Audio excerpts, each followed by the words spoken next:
Okey, Assalamualaikum warahmatullahi taala wabarakatuh dan selamat malam kepada semua yang mana menonton Facebook Live pada malam ini. Yang mana baru masuk boleh komen boleh komen sama ada suara jelas ke, line clear ke macam mana.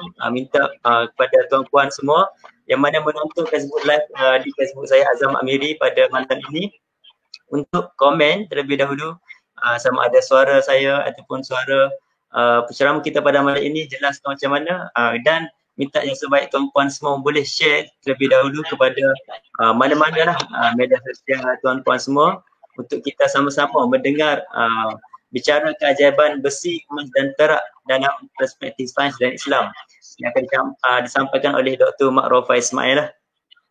Okay, jadi sebelum tu boleh tuan-tuan semua komen. Saya nak tengok dekat Facebook kejap. Nak tengok jelas ke?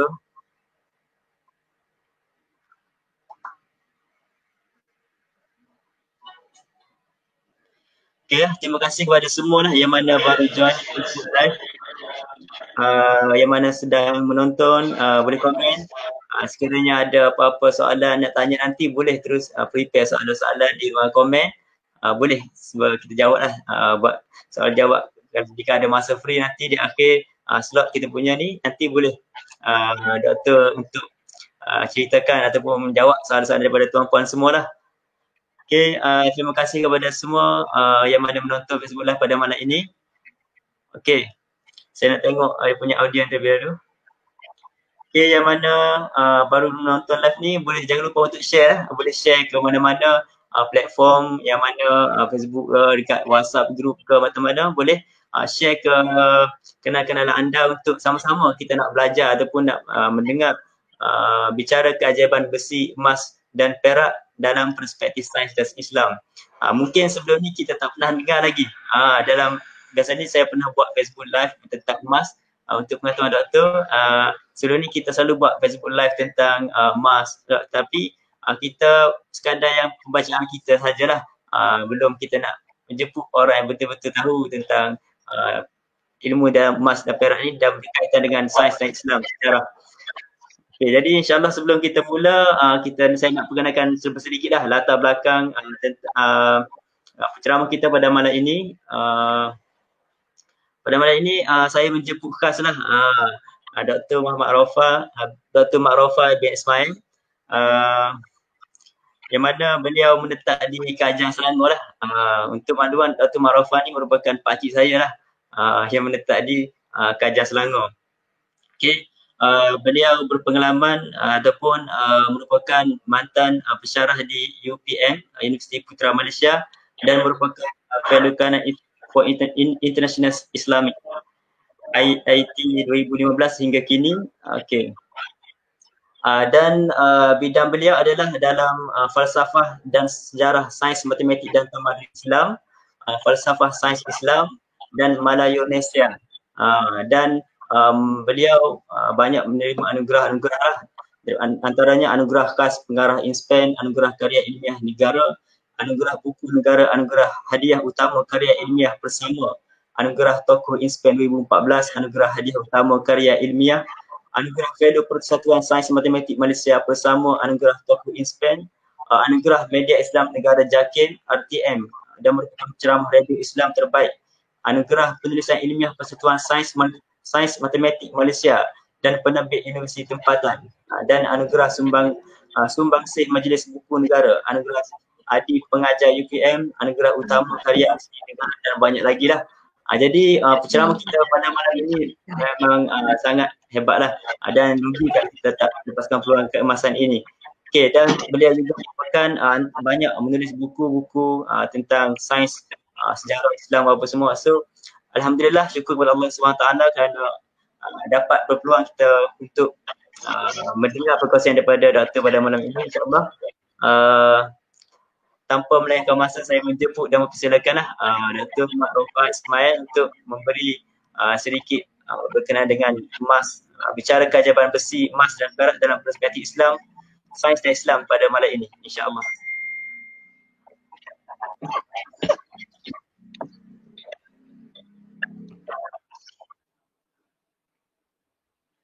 Okay, alhamdulillah. Alhamdulillahirrahmanirrahim. Assalamualaikum warahmatullahi wabarakatuh. Alhamdulillah. Alhamdulillahirrahmanirrahim. Wabillahi nasta'in. Wassalatu wassalamu ala asyrafil mursalin wa alihi washabihi ajma'in. Amma ba'du. Terima kasih kepada Saudara Azam Amiri yang menjadi host pada malam ini dan rangkaiannya. Terima kasih kepada penonton dan pendengar yang sempat bersama kita pada malam ini. Dan malam ini kita menceritakan secara umum tentang tajuk yang disebutkan oleh Saudara Azam tadi. Sebenarnya perbincangan kita hari ini dilanjutkan berdasarkan kepada dua kuliah saya sebelum ini, juga dapat di dalam ruang yang sama, tentang emas dan perak. Tetapi hari ini kita lanjutkan dengan logam besi yang punya kekuatan juga. Dalam konteks ini, marilah saya sediakan beberapa slide untuk kita sama-sama lihat secara lebih mudah tentang sejarah ataupun tentang pembentangan yang berkaitan dengan tiga logam yang menjadi asas kepada perbincangan kita hari ini. Tajuk ialah bicara wara, kejapan besi, emas dan perak. Kita mulakan dengan ayat A'udzubillahi minasyaitonir rajim.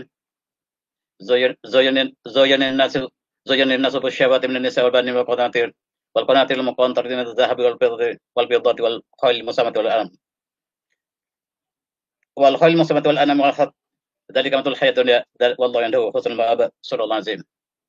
Dihiaskan kepada manusia kecintaan, nafsu kepada wanita, anak pinak, harta yang banyak daripada emas dan perak, kuda yang dipelihara, binatang ternakan, ladang, serta itulah perhiasan dunia.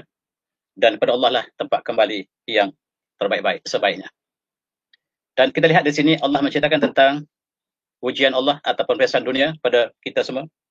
Daripada wanita, anak pinak, kuda yang sangat cantik.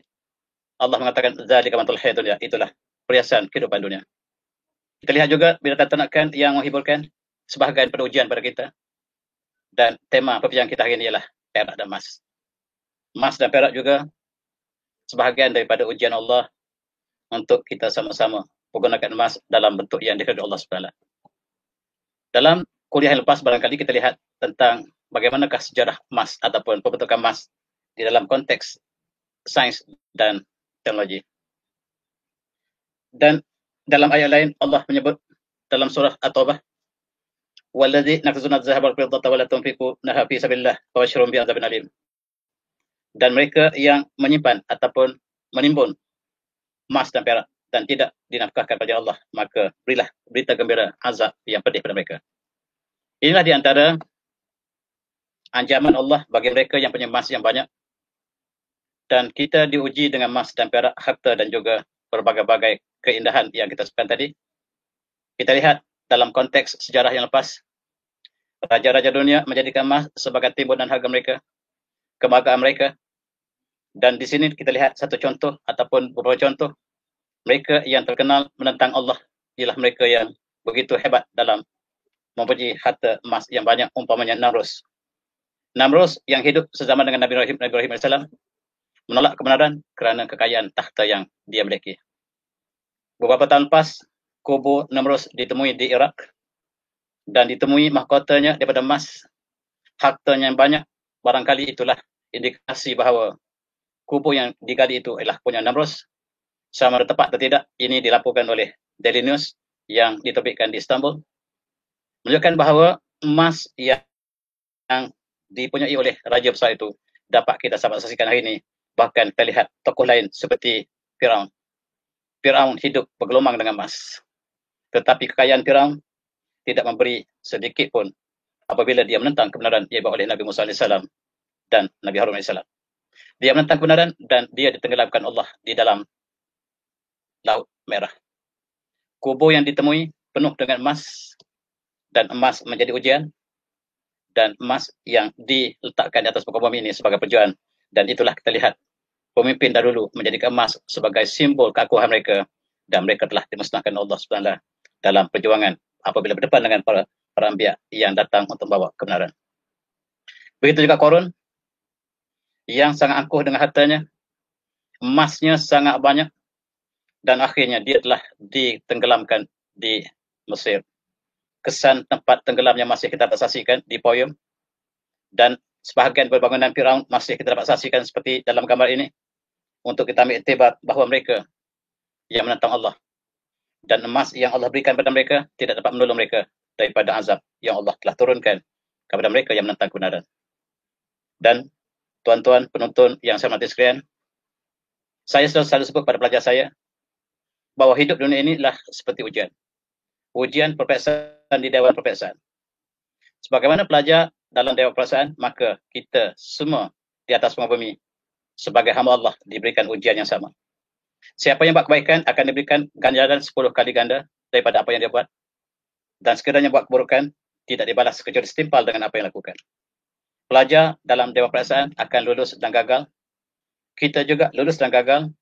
Sekiranya kita membawa kebaikan, dan insyaAllah kita akan berjaya. Mudah-mudahan kita semua berjaya. Tetapi 2 contoh, 3 contoh yang kita sebutkan tadi. Korun, kita lihat Namrus dan Firaun, contoh mereka yang gagal dalam peperiksaan yang Allah telah tetapkan. Allah menciptakan mereka gagal, dan kita harus ambil iktibar apakah kita juga mengikut jalan mereka, walhamdulillah.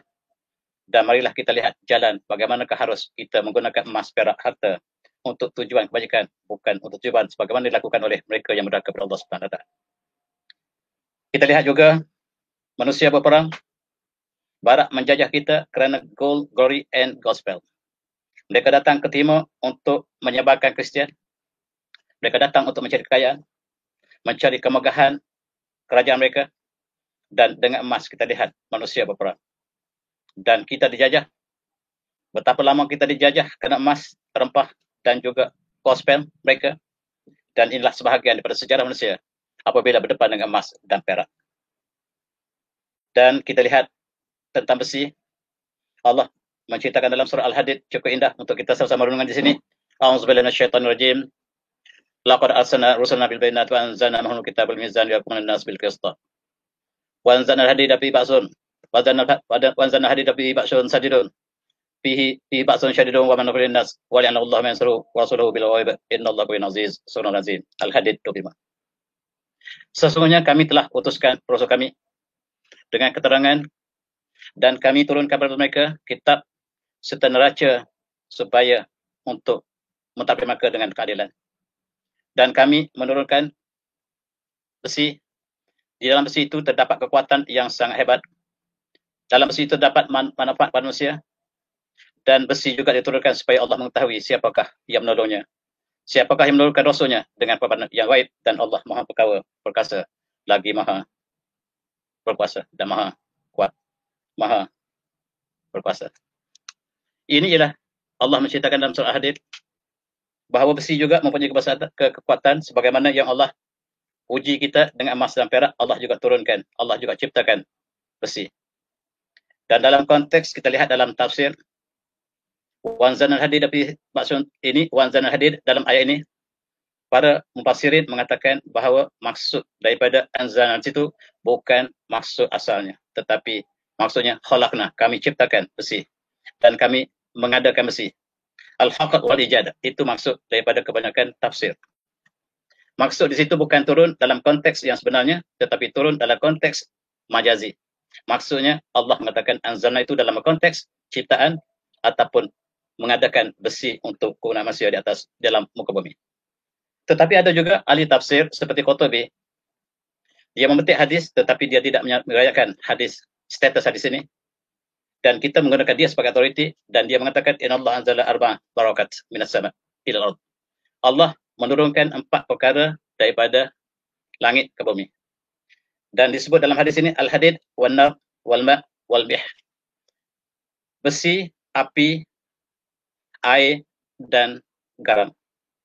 Dan kata Qurtubi, riwayatnya banyak dan dia petik salah satu daripada konteks, dalam konteks bahawa Allah menurunkan daripada langit 4 perkara yang berkat, iaitu al-hadid, besi, api, air dan al-mih ataupun garam. Dalam konteks ini kita lihat saintis mengatakan bahawa air memang turun dari langit. Kita lihat isotop air yang kita minum itu sangat tua.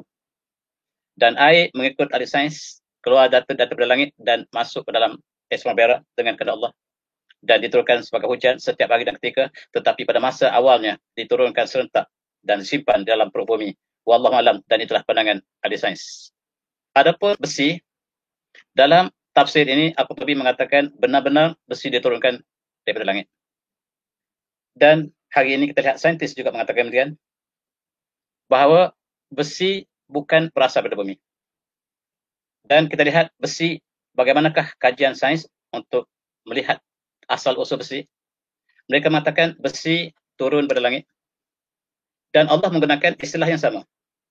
Allah menggunakan wanzana mahmul kitab. Allah turunkan bersama dengan para nabi itu kitab. Dan Allah menggunakan kalimah yang sama, wanzana al-hadid. Dalam konteks ayat surah Al-Hadid ini, Allah mengulang kali wanzana mahmul kitab, dan kami turunkan bersamanya kitab bersama para rasul, dan ayat itu diikuti wanzana al-hadid, kan kami turunkan besi. Walaupun tafsiran mengatakan kami ciptakan besi, sama ada tafsiran penciptaan ataupun diturunkan, dua-dua tepat kepada besi yang sedang kita bincangkan sekarang. Inilah gambar besi yang turun dari langit, yang kita dapat ambil gambar sekarang dengan teknologi moden. Aerospace menggambarkan bahawa besi cukup banyak di angkasa raya. Sebahagiannya seperti yang kita lihat di sini. Dan dari manakah datang besi ini? Dan dalam ayat tadi mengatakan bahawa wa'lamullahu man yansuruhu wa rasuluhu bil ghaib. Dan Allah ingin mengetahui siapakah yang menolong Allah dan Rasulnya dengan perkataan ghaib Allah, apabila Allah mengkaitkan besi dengan perjuangan, dengan peperangan, dengan sabilillah. Dan inilah kita lihat besi menjadi alat peperangan, menjadi baju besi, pedang yang sangat-sangat hebat dalam peperangan. Dan Allah mengatakan wa'lamullahu man yansuruhu wa rasuluhu bil ghaib. Dan dia ingin mengetahui siapakah yang menolong Allah dan Rasulnya. Peperangan demi peperangan, unsur yang paling penting dalam peperangan kita lihat sepanjang sejarah Islam ialah pedang, kuda, besi, panah, yang semuanya berasal dari besi. Walaupun perak dan emas logam yang mahal, tetapi dalam peperangan tidak dapat menandingi besi. Besi Allah mengatakan ada ba'sun syadidun, kekuatan yang sangat hebat. Dan kita lihat dalam peperangan salib, sangat dikagumi pedang yang dipunyai oleh Salahuddin al-Ayyubi, panglima perang Islam dalam perang salib yang ketiga. Dan inilah pedangnya yang disimpan di museum, yang dikatakan diperbuat daripada besi Damaskus. Kita harus hati-hati. Ramai penulis yang terkeliru di antara Damaskus dengan Damaskus. Yang benarnya bukan Damaskus. Yang mereka sangka bahawa besi ini daripada Damsyik. Bukan. Dia daripada tempat lain. Dan besi ini dikenali sebagai Damaskus. Bukan Damaskus. Bukan. Damaskus tempat yang berbeza dengan Damaskus. Tetapi kita lihat pedang ini memang diperbuat di Damsyik. Tetapi besinya dipanggil besi Damaskus. Peperangan dalam peperangan salib yang ketiga cukup hebat. Bagaimanakah gabungan tentera Ahzab moden yang dipimpin oleh King Richard the Lionheart daripada England, seluruh kesatuan Eropah bersatu menentang panglima Islam Salahuddin Ayyubi. Dan kita lihat dalam peperangan tersebut, pedang yang digunakan oleh Salahuddin Ayyubi sangat luar biasa. Dia dapat memutuskan baju besi. Dia dapat memutuskan pedang yang digunakan oleh tentera salib. Dan ini sangat dikagumi. Dan sampai sekarang rahsia pedang ini masih lagi tertanam di bawah misteri. Walau bagaimanapun, mereka yang mengkaji tentang besi ini, umpamanya Profesor Peter Pavlov daripada Jerman ini, dia cuba mengkaji apakah rahsia pedang Salahuddin. Besi apakah yang digunakan sehingga dia memang dapat memutuskan baju besi yang tebal tentara salib. Ini adalah satu benda yang sangat luar biasa. Profesor ini mengatakan bahawa cukup ganjil besi yang digunakanlah besi Damaskus, bukan Damaskus. Damaskus, banyak penulis mengatakan Damaskus, bukan Damaskus. Dan dia menggunakan teknologi yang terkini dan disebutkan carbon nanotube. Ini sangat ganjil. Nanoteknologi hanya ada pada tahun-tahun yang akhir ini. Dalam kurun terakhir inilah baru berkembangnya carbon nanoteknologi. Tetapi kajian profesor ini mengatakan bahawa ramuan besi Damaskus ini disalut oleh carbon nanotube yang sangat-sangat kecil, teknologi yang sangat tinggi, dan ini tidak dapat dijawab bagaimanakah teknologi yang baru berkembang pada akhir kurun ini telah dapat digunakan dalam peperangan salib yang ketiga. Ketika itu Eropah masih belum kenal lagi kain kapas, belum kenal sebarang teknologi. Umat Islam telah pakai kain kapas dan melihatkan teknologi yang sangat tinggi dalam peperangan tersebut. Tuan-tuan yang saya hormati, besi sangat-sangat kuat. Allah mengatakan wazanal hadid fi ba'sun syadid, dan dalam besi itu ada kekuatan yang besar. Wa naf'un linnas, dan faedah pada manusia sekalian. Kita lihat dari segi kedokteran. Inilah gambar hemoglobin manusia. Darah kita ada hemoglobin, dan hemoglobin ini antara komponen ialah darah, adalah besi. Sangat halus. Dia ada komponen ion yang sangat halus, yang sekiranya tidak ada bahan ion ini dalam darah kita, kita mengalami penyakit yang disebut anemic ataupun lemah, lonely, dan tidak bertenaga. Kekuatan besi bukan sahaja dalam pedang, tetapi dalam badan manusia. Manusia yang tidak cukup zat besi akan keletihan, dan subhanallah, kekuatan bukan dalam senjata, tetapi dalam darah manusia yang sangat halus, fihi ba'sun syadid, di situ ada kekuatan yang sangat luar biasa. Inilah komponen kita lihat dalam konteks peralatan moden. Bagaimanakah ion besi ini digandingkan dengan hemoglobin sehingga dia menjadi warna merah. Dan siapa yang tidak, yang kekurangan besi dalam darah, dia dipanggil anemia dan harus diberi obatan supaya bertambah besi ke dalam badannya. Subhanallah. Dan kita lihat bagaimanakah Allah menciptakan berbagai-bagai bahan di atas muka bumi, makanan kita. Bahkan di dalam sayuran yang tak kita pernah gambarkan bahawa dalam sayuran ada besi. Dalam bumi ada ion besi, dibawa ke dalam tanaman daripada akarnya, dan kita makan sayur, ada ion besi dalam tu yang telah menjadi satu ketetapan Allah, takdir Allah sebagai sumber kepada besi selain daripada makanan yang menyalurkan ataupun yang berkhasiat. Besi yang terdapat dalam sayuran dialah satu sumber besi untuk hemoglobin. Tuan-tuan yang terlibat dengan kedokteran lebih faham dari saya. Dan kita lihat bagaimanakah ferrum yang kita sebut besi ini. Dalam istilah saintifik disebut ferrum. Dan cukup menarik, berat jisimnya 56 dan berat atomnya, nombor atomnya 26.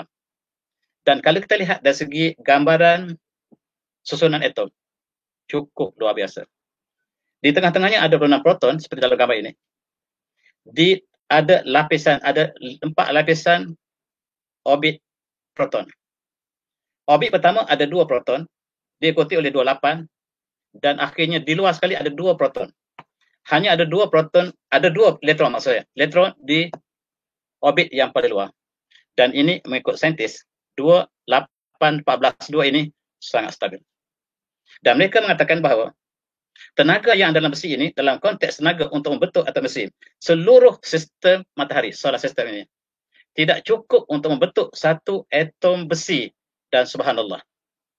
Itu sebab saintis mengatakan, besi bukan terjadi di bumi. Sebab dia lebih banyak tenaga daripada bumi sendiri. Itu saintis kata. Saya hanya ulang.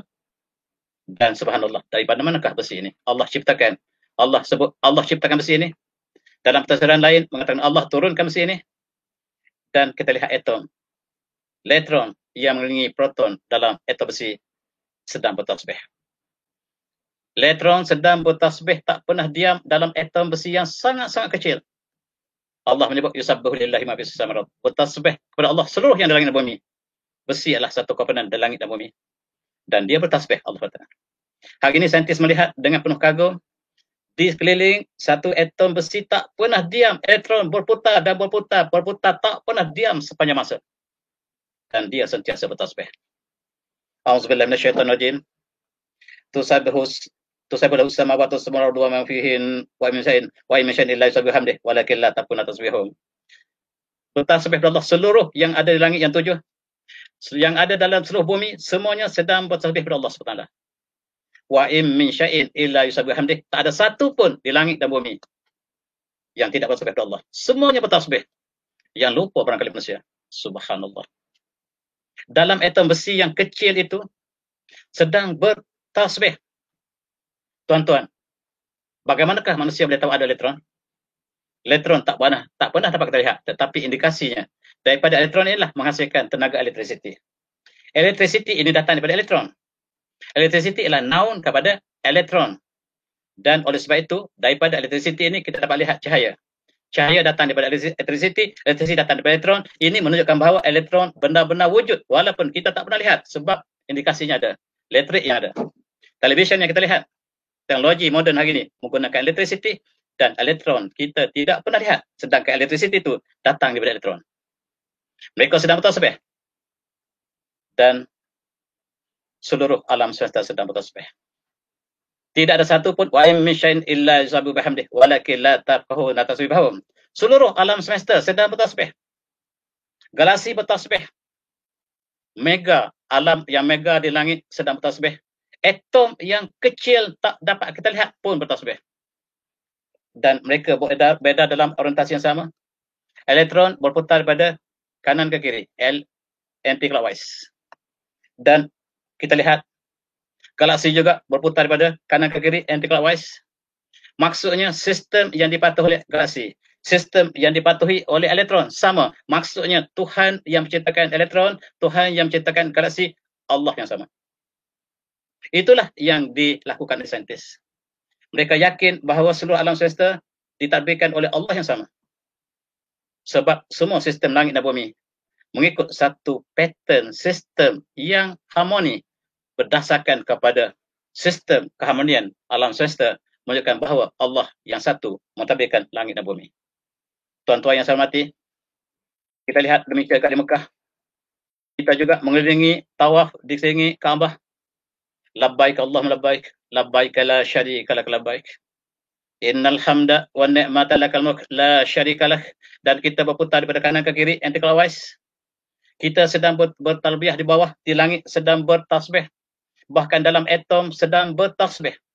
Wa min syai'in illa yusabbihu bihamdihi walakin la tafqahuna tasbihahum. Tak ada satu pun di langit dan bumi kecuali mereka sedang bertasbih. Dan kita yang duduk di atas muka bumi. Bumi dalam galaksi, dalam skema galaksi hanya just one dot. Bumi yang kita tinggal, yang kita rasa besar, mega ini, sebenarnya dalam sistem galaksi just one dot, satu titik saja. Kalaulah seluruh alam semesta sedang patuh pada Allah, apakah manusia yang kerdil yang duduk atas muka bumi sanggup membantah sedangkan seluruh alam semesta sedang patuh pada Allah? Apakah manusia ada alternatif untuk menentangnya apabila dia duduk di atas belakang bumi yang sangat kecil? Dan subhanallah, mereka sedang mencari dalam konteks bumi. Pusat bumi dikatakan komponen yang paling banyak ialah besi dan aluminium. Mereka mengkaji bagaimana mereka mengetahui, tetapi masih misteri. Bagaimana besi yang ada dalam sistem matahari ini boleh berada dalam bumi? Apakah dia terjadi dalam bumi sebagaimana yang dianggap oleh ahli geologi dan ahli astronomi, ahli kosmologi, ahli astrofizik mendapat indikasi berbeza. Mereka mengatakan bahawa besi hanya terdapat di dalam bintang. Ini satu komponen bintang. Bintang yang kita lihat bertaburan langit, dia terbakar dengan hidrogen.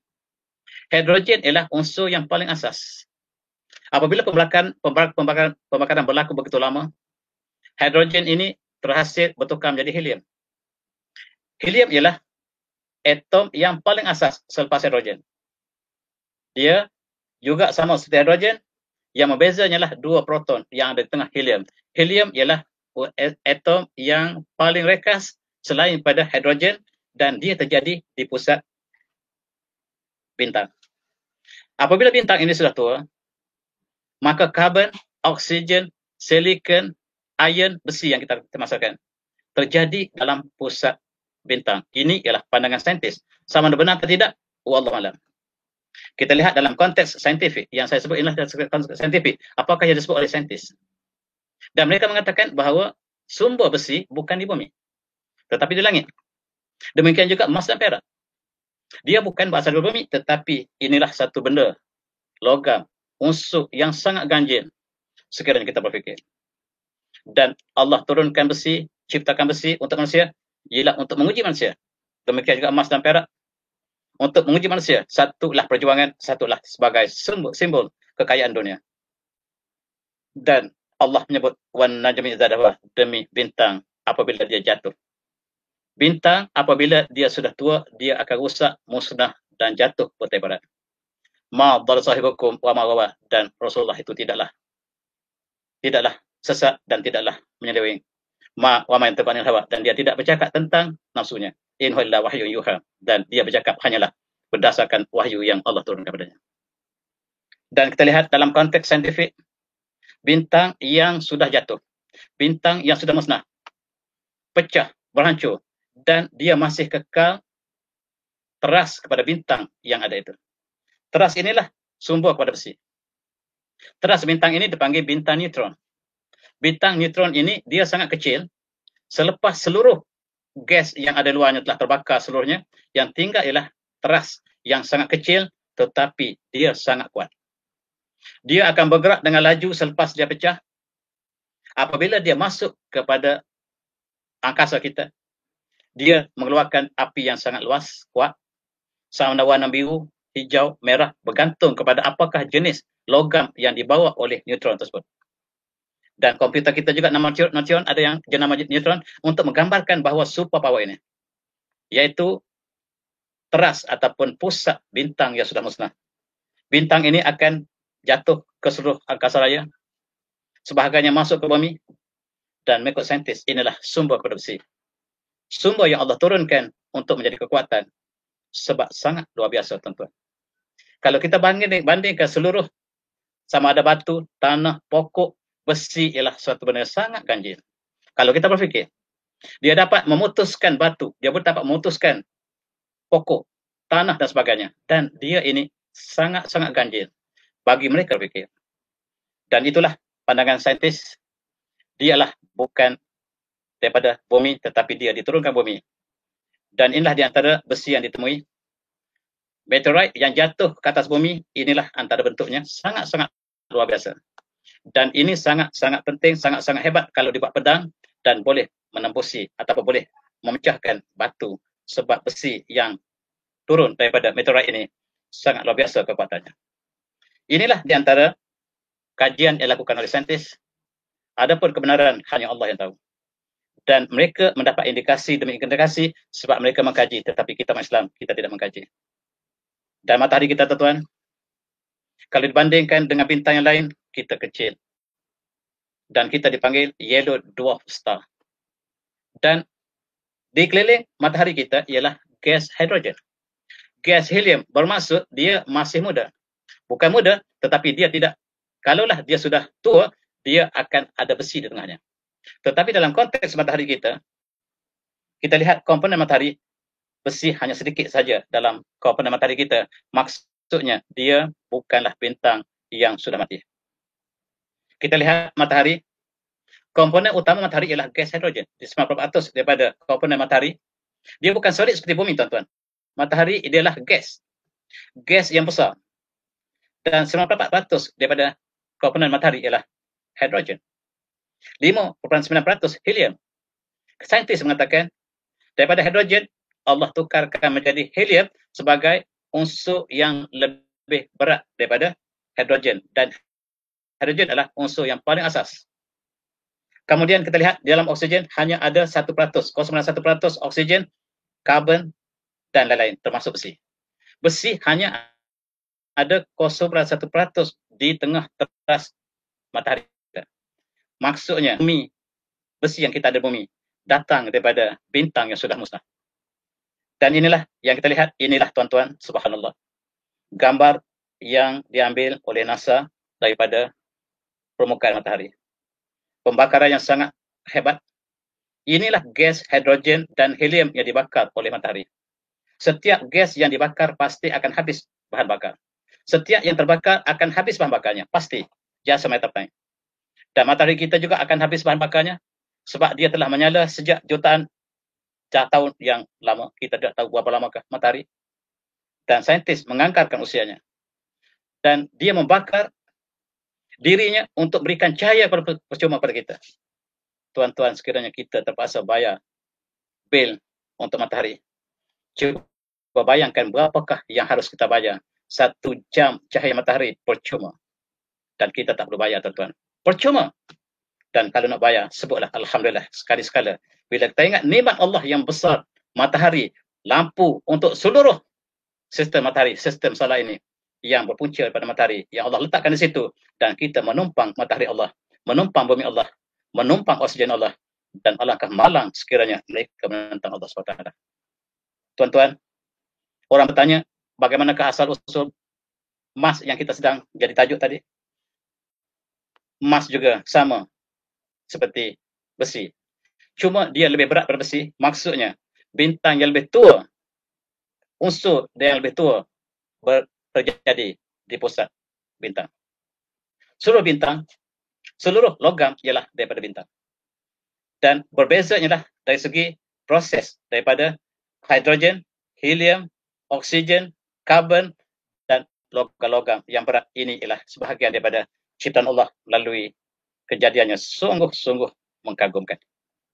Dan mereka mengatakan emas juga dalam proses yang sama. Dia datang daripada pusat bintang yang kadang-kadang melintas di langit kita. Kita dapat lihat itulah meteorit yang asalnya sebelum masuk ke dalam ruang kita, dia tidak dapat dilihat. Tiba-tiba dia masuk ke dalam udara kita, ada oksigen dan dia terbakar. Berbagai-bagai warna yang kita saksikan. Ada warna merah, ungu, ada warna kuning, hijau dan sebagainya. Menggambarkan logam apakah yang dibawa oleh meteorit itu. Kita lihat dalam amal, kalau kita lakukan dalam amal sekolah dulu, kalau kita bakar merupakan api biru, itu maknanya kupron, tembaga. Kalaulah merah, itu iron, besi dan sebagainya. Ini menggambarkan bagaimanakah yang dapat kita saksikan sampai hari ini. Proses ini masih berlaku. Besi, logam masih turun dan kita dapat saksi daripada bintang mereka yang kita sebut sebagai meteorit, neutron dan apa saja istilahnya.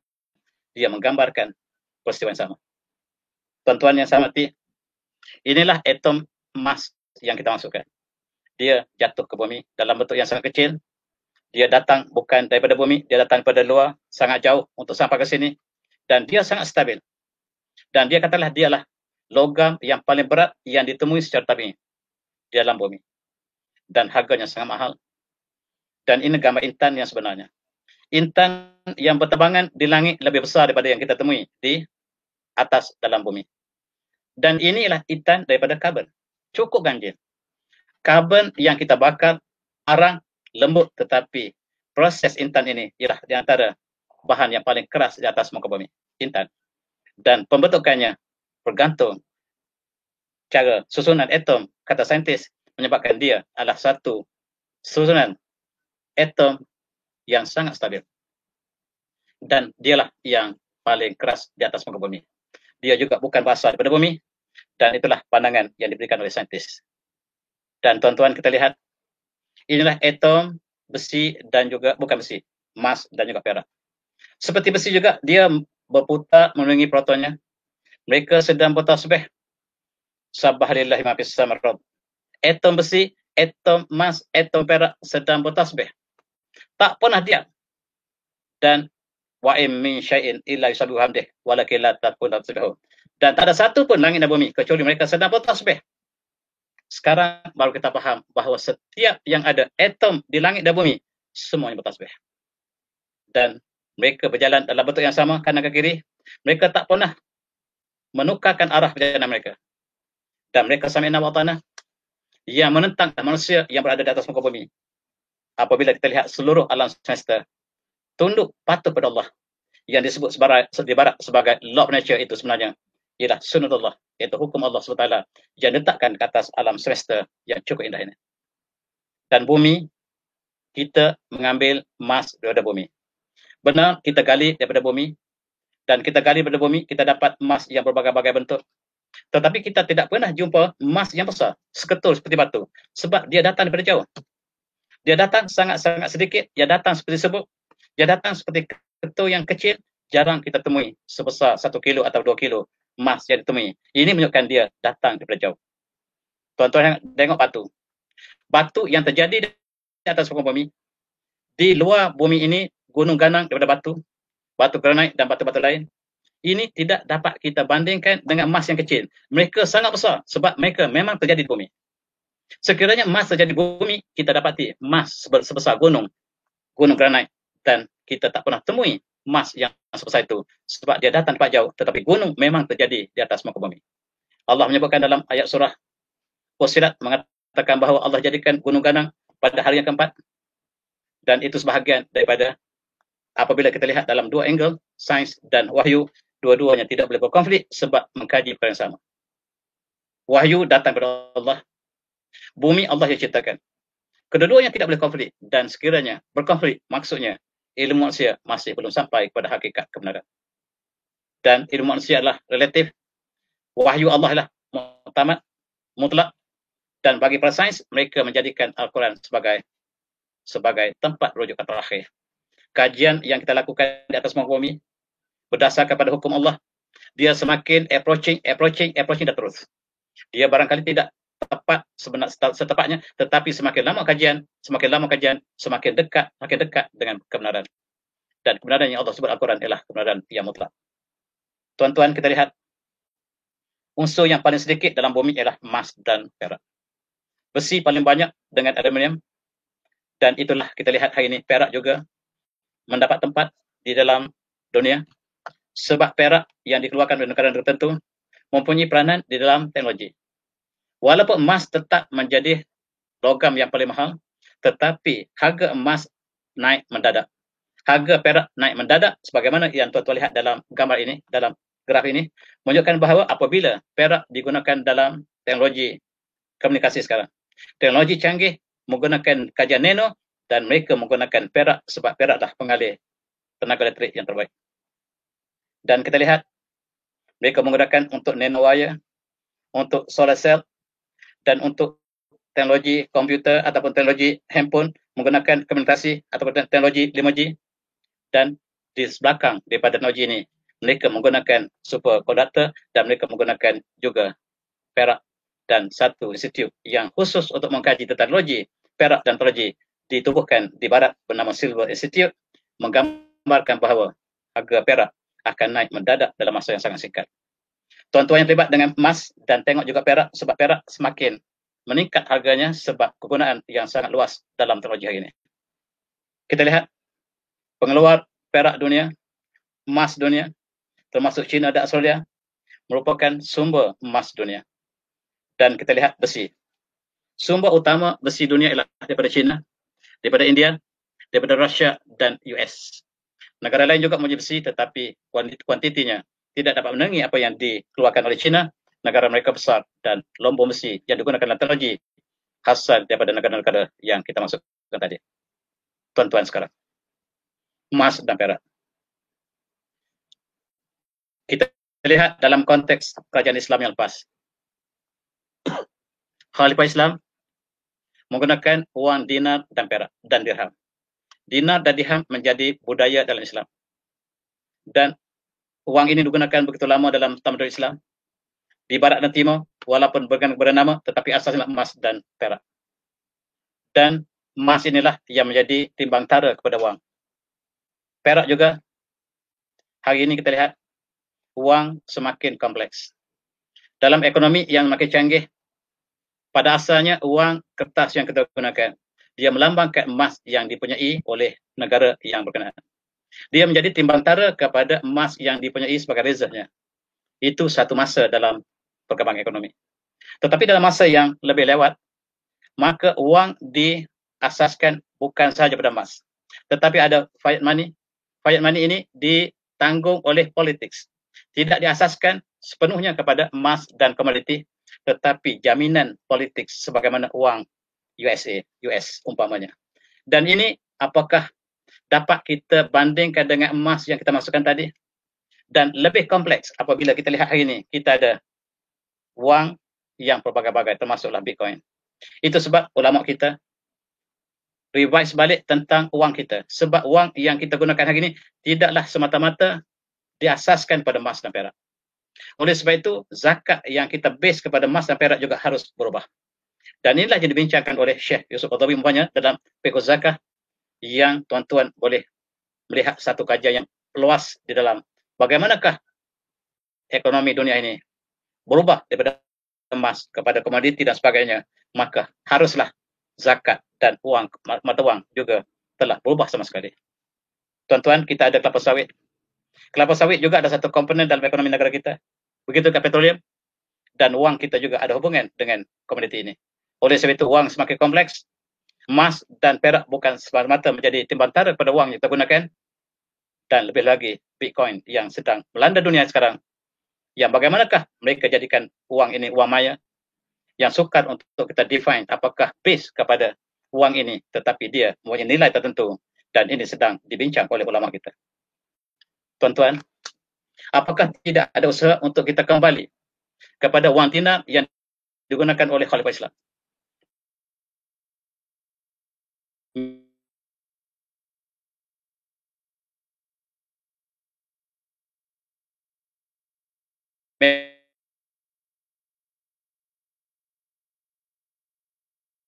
Memang ada. Wang itu nilai sebenarnya. Bukan seperti uang yang dijamin oleh politik. Tidak.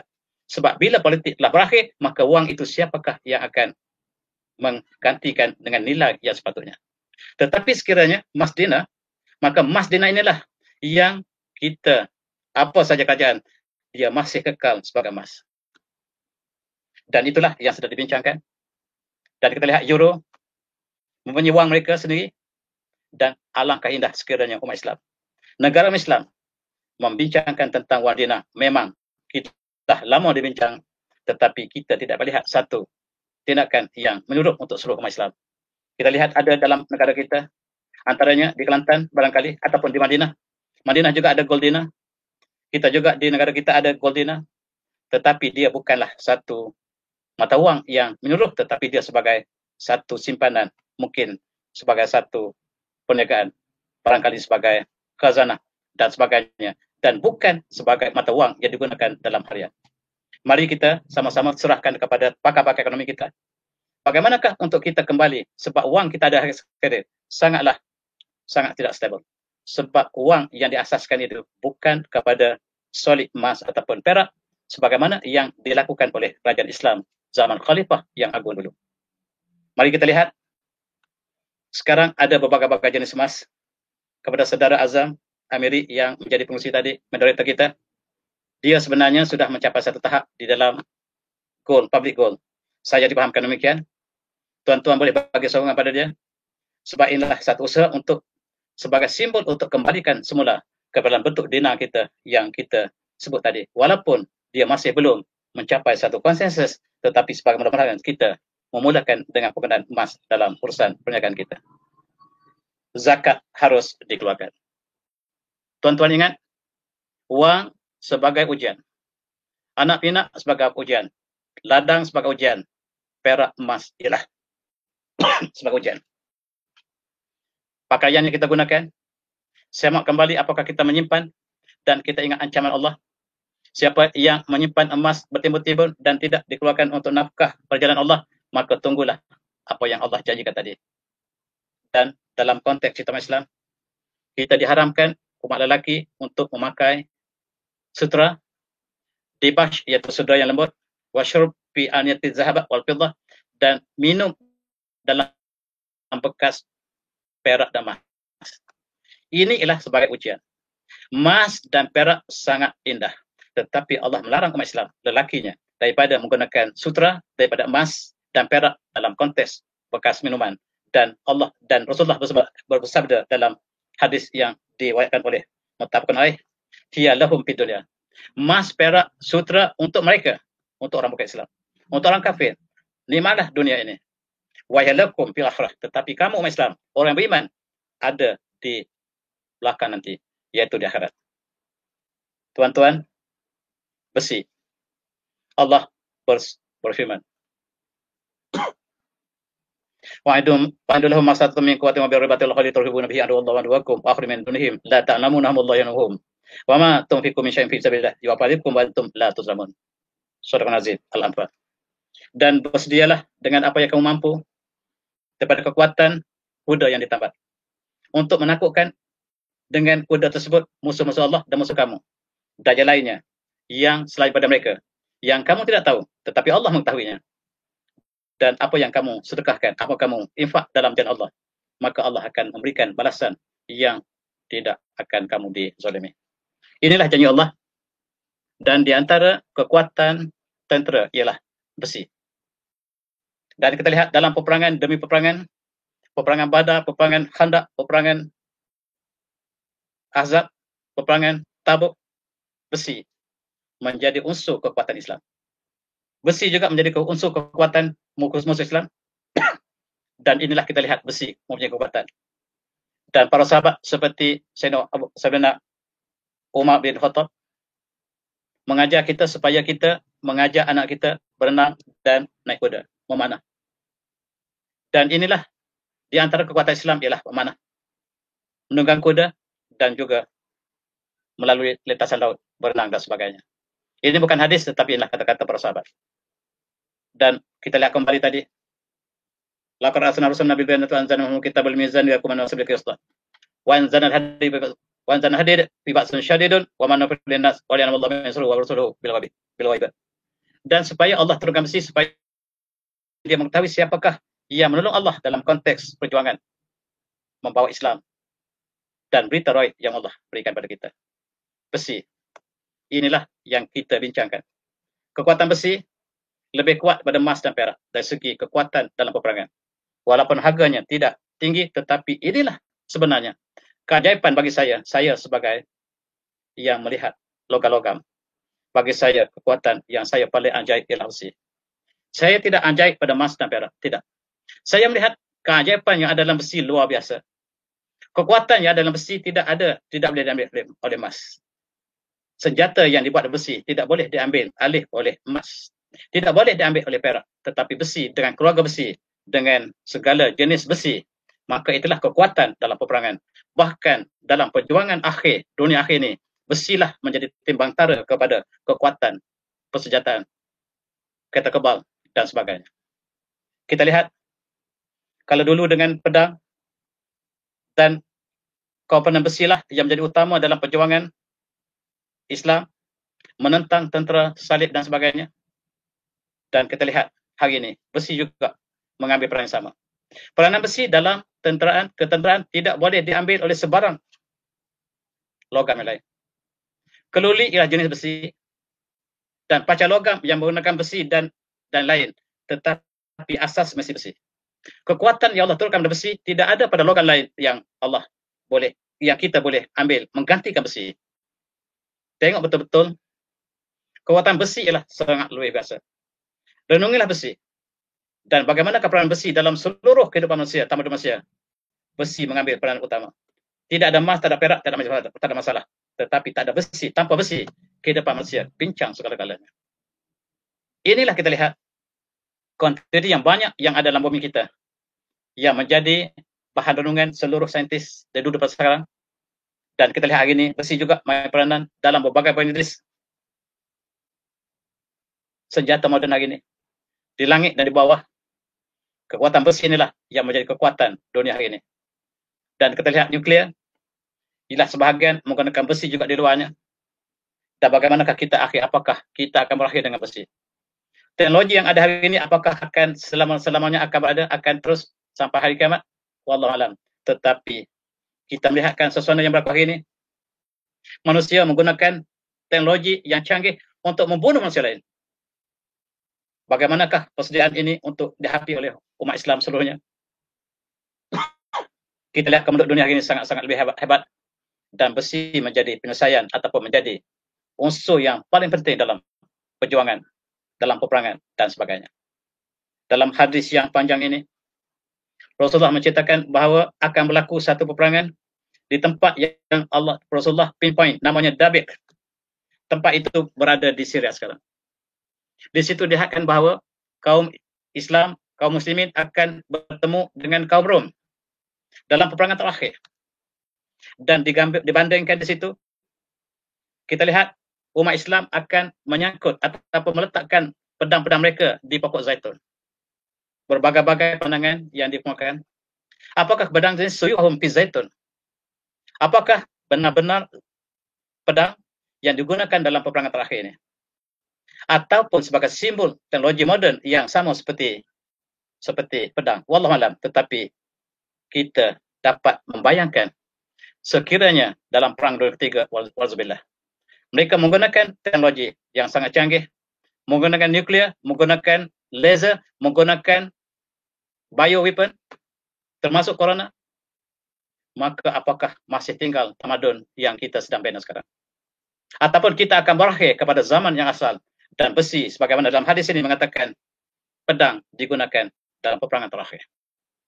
Apakah ini benar-benar hakikiyah pedangnya ataupun sebagai simbolik, wallahu alam? Tetapi inilah yang sedang kita bincang. Melihat bahawa perkembangan teknologi hari ini sangat-sangat pesat dan kemusnahan bumi manusia yang sangat jelas hari ini berlaku di mana-mana saja dalam setiap peperangan, dan ini harus kita ambil iktibar. Dan ini gambaran saintis dunia membuat gambaran bahawa teknologi moden akan berakhir. Bahkan mereka meramalkan perangan dunia ketiga sekiranya berlaku, alhamdulillah, menjadi pertempuran teknologi yang terakhir. Dan apabila seluruh manusia, sebahagian manusia yang mati, teknologi akan berakhir, dan barangkali itu tidak berlaku, barangkali itu berlaku, wallahu alam. Tetapi sebagai bahan perbincangan, mari kita buat andaian demi andaian.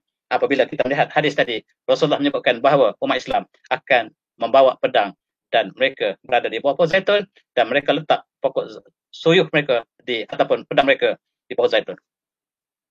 Inilah gambaran peperangan yang berlaku pada akhir zaman. Dan di sini kita lihat besi, bukan emas, bukan perak, yang menjadi komponen terakhir perjuangan manusia ialah besi. Dan fihi ba'sun syadidun, dalam besi itu ada kekuatan yang sangat luar biasa. Kalau kita renungi besi, tuan-tuan, tidak ada satu pun logam yang dapat menandingi besi. Walaupun harganya murah, Allah sengaja bagikan jumlah kuantitinya banyak, dan sekiranya emas dan besi sama banyak di Allah turunkan ke bumi, maka besi jauh lebih mahal daripada emas. Sebab kepentingan dalam seluruh kehidupan manusia. Itu pandangan saya semata-mata. Tuan-tuan tidak setuju, tidak ada masalah. Dan Rasulullah sebut pinpoint tempat berlaku perangan terakhir di sini, dekat dengan Aleppo, namanya Dabik. Dabik dalam hadis yang disebut oleh Imam Muslim tadi. Imam Muslim, hadis yang diriwayatkan oleh Muslim tadi, tempat peperangan akhir dengan Rom ialah di sini, di Dabik, dekat dengan Aleppo, Halab, di kawasan Syria sekarang. Dan kita lihat kawasan itu menjadi padang rumput yang sangat luas hari ini.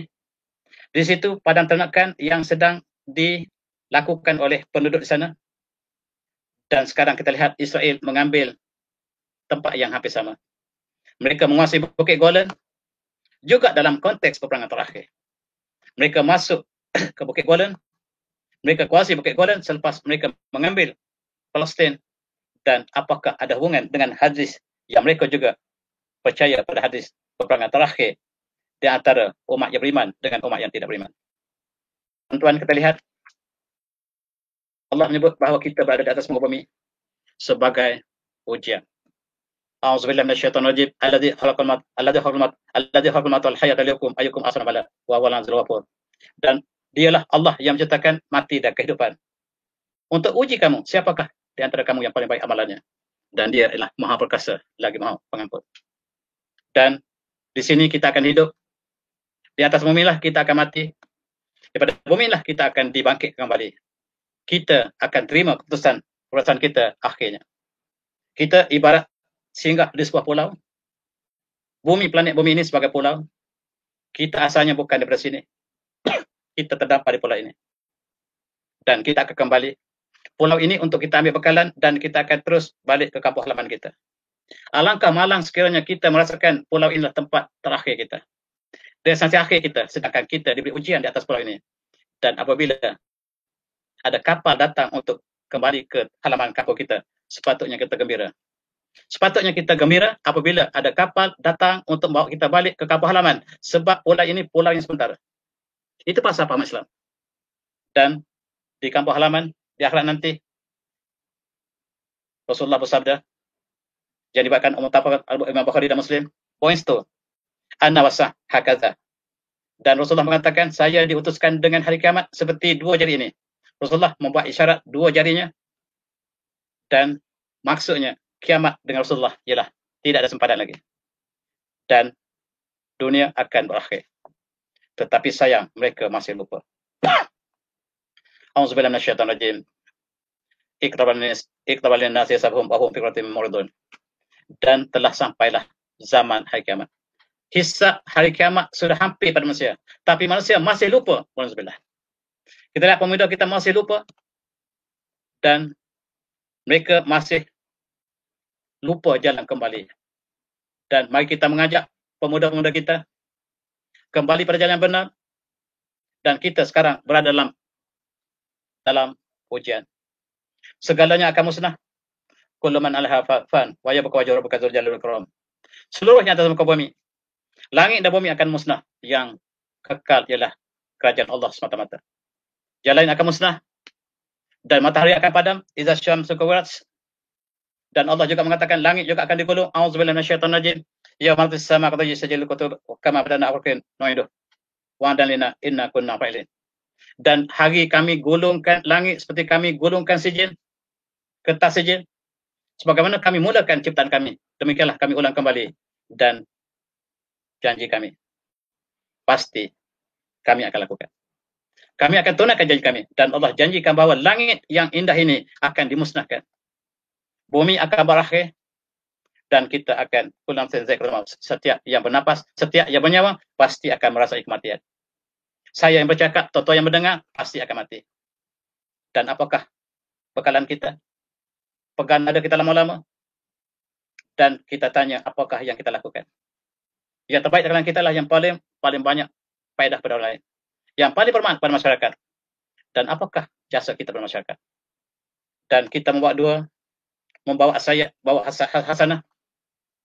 Dan mudah-mudahan kita membawa hasanah yang berat. Meninggalkan sayyi'at. Dan sebagaimana pelajar. Dan Rasulullah bersabda, ittaqunnar walau bisyaqit tamrah. Takutlah neraka walaupun dengan bersedekah separuh daripada buah tamar. Bersedekahlah. Dan itulah di antara hasanah yang mungkin kita dapat lakukan. Dan apa yang kita lakukan hari ini? Apakah kita ukur dengan hasanah atau sayyi'ah? Kalau hasanah, alhamdulillah. Kalau sayyi'at, marilah kita minta istighfar banyak-banyak. Dan kita akan menunggu pepetaan kita di sini. Apabila kita sampai di sini, maka berakhirlah Dewan Perpesaan. Masa menulis telah tamat. Sila berhenti menulis. Saya belum tulis ayat terakhir. Tidak ada. Masa telah berakhir. Alladzi khalaqal mauta wal hayata lakum ayyukum ahsanu amala. Dan dialah yang menciptakan kematian dan kehidupan untuk menguji kamu. Siapakah yang paling baik amalan kamu? Dan kita seperti dalam peperiksaan tadi. Dan kita dalam peperiksaan, pelajar mendapat peringkat pertama dapat emas. Peringkat kedua silver dan lain-lain. Dan Allah juga memberikan ganjaran di akhirat nanti dengan emas dan perak. Dan Allah memberikan ganjaran dengan emas dan perak. Bagaimana Allah sebut, asabun min zahabi wal fiddah. Gelang Allah pakai dengan pada emas dan perak. Minuman daripada kawarid min fiddah wa kawarid min fiddah. Dan kaca ataupun gelas daripada fiddah, daripada perak yang seperti kaca. Sebagaimana dunia kita dapat piala emas dan perak, Allah anugerahkan di akhirat nanti juga dengan emas dan perak. Dan nikmat yang tidak dapat kita bayangkan. Dan Rasulullah menyebut surga yang Allah jadikan ma'la'anun rat. Tidak pernah mata lihat. Wala azunun sami'at. Tidak pernah telinga dengar. Wala khatar ala qalbi bashar. Dan tidak pernah kita bayangkan nikmat syurga yang Allah janjikan kepada mereka yang taat padanya. Mudah-mudahan kita semua termasuk dalam golongan ini. Dan tuan-tuan, itulah barangkali kesimpulan daripada apa yang saya sebut. Penyelesaian tidak berguna. Apabila sampai masanya, penyelesaian tidak berguna. Sekarang menyesal. Sekaranglah masa untuk kita menyesal, dan menyesal terakhir tidak ada guna lagi. Dan itulah emas yang menjadikan ujian kepada manusia. Besi menjadi ujian pada manusia. Anak pinak menjadi ujian pada kita. Dan bagaimanakah kita menggunakan nikmat Allah ini dalam perjuangan kembalinya kita ke destinasi akhir kita di akhirat nanti. Dan itulah tuan-tuan sebagai kesimpulan apa yang saya sebutkan tadi.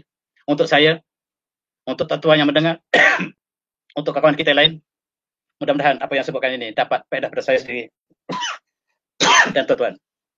Akhirnya seperti biasa, tuan-tuan yang belum memiliki buku saya ini, bolehlah hubungin nombor yang tertera di situ.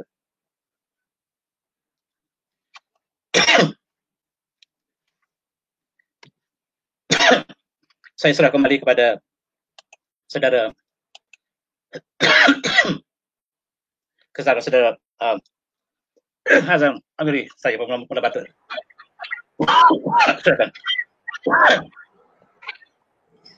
Okey, alhamdulillah, syukur kepada Allah SWT kerana kita dapat mendengar ataupun meluangkan masa lebih kurang 1 jam dalam bicara keajaiban besi, emas dan perak dalam perspektif sains dan Islam. Jadi malam ini saya sangat banyaklah ilmu yang kita dapat berdasarkan apa yang kita dengar pada malam ini yang dikongsikan oleh Dr. Ma'rufah malam ini. So mungkin kita tak pernah dengar lagi perkongsian seperti ini yang dikongsikan di media sosial. Dan terima kasih kepada Profesor Dr. Ma'rufah kerana beri masa kepada kita semua, kepada penonton-penonton yang menonton Facebook Live pada malam ini. Semoga apa yang kita dengar dapat kita ambil iktibar, ambil penghayatan daripada kisah-kisah dan perkongsian daripada doktor dan sebagai pengajaran dan kita amalkan dan kita sampaikanlah.